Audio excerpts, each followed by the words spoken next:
On va pas jouer la place.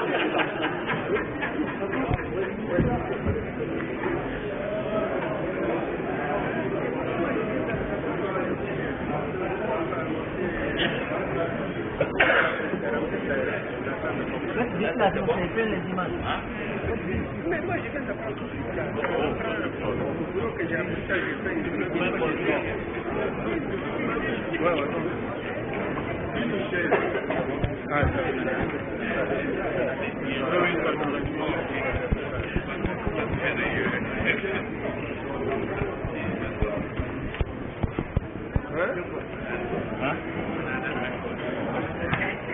Ouais, c'est bon.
Excellence, Monsieur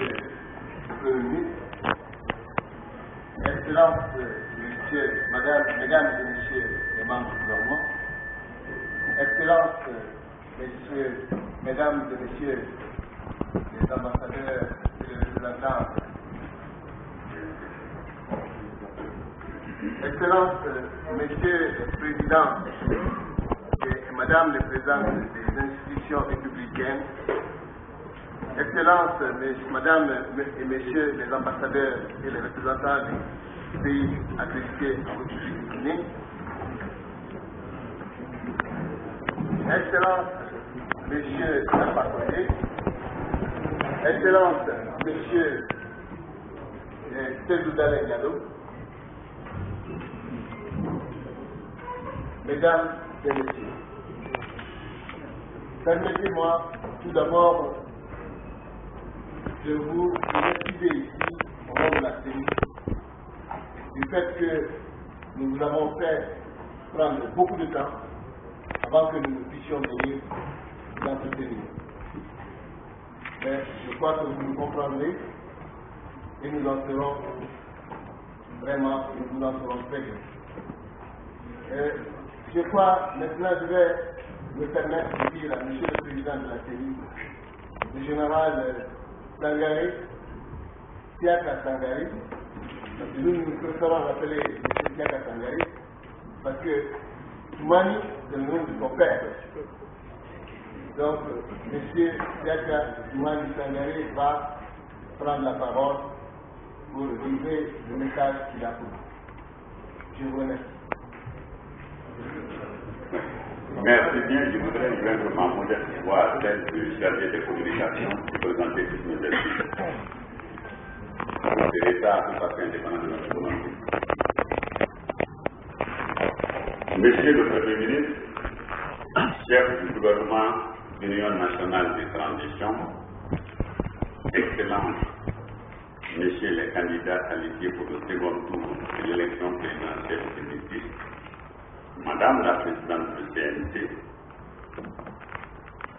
Excellences, Messieurs les Présidents des institutions républicaines, Excellences, Mesdames et Messieurs les membres du gouvernement, Excellences, Monsieur le Ministre d'État, Secrétaire général de la Présidence, Mesdames et Messieurs les membres du Conseil de transition, Monsieur le Président, et Mesdames et Messieurs les membres du Comité de suivi et d'évaluation de l'élection présidentielle 2010, Excellences, Mesdames et Messieurs les membres du corps diplomatique,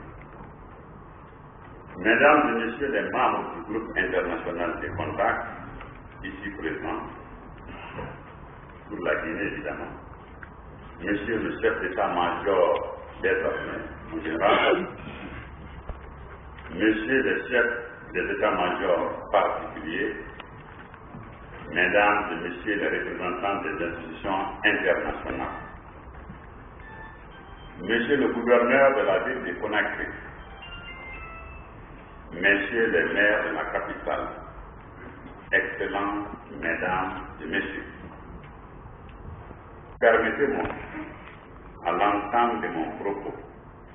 de vous remercier toutes et tous de l'honneur que vous faites à la CENI de répondre si nombreux à mon invitation. Cette réunion a été conçue après concertation avec la présidence de la République comme une réunion d'information sur la tenue du second tour de l'élection présidentielle. En effet, depuis que le président de la République par intérim, président de la transition, a porté son choix sur mon humble personne pour diriger la CENI, j'ai, de concert avec les deux vice-présidents de la CENI et l'ensemble des membres de cette institution, entrepris une concertation approfondie au sein de la CENI, mais aussi avec les autres institutions de la transition impliquées dans le processus électoral, ainsi qu'avec les candidats ou leurs représentants, afin de procéder à un état des lieux et de prendre les dispositions requises pour la tenue du deuxième tour du scrutin présidentiel dans les meilleures conditions possibles de neutralité de la CENI, de transparence et d'objectivité, et également de sécurité pour tout le monde, dans un climat apaisé et dans les meilleurs délais possibles. À la lumière de cette vaste concertation, il est apparu nécessaire de lever les obstacles ayant empêché l'organisation du scrutin le 24 octobre 2010. Parmi ces obstacles figuraient, entre autres, la non-disponibilité des procédures de dépouillement des votes sur l'ensemble du territoire national et des ambassades consulaires, la non-mise en place des fonds nécessaires à l'installation et au confirmement des bureaux de vote à l'étranger et le non-paiement des 6 mois d'arrivée de droit des démembrements dont les membres en faisaient de plus en plus une exigence pour leur mobilisation, pour leur participation. Je puis vous donner l'assurance que mes collègues et moi-même de la CENI avons travaillé et continuons de travailler d'arrache-pied pour surmonter ces obstacles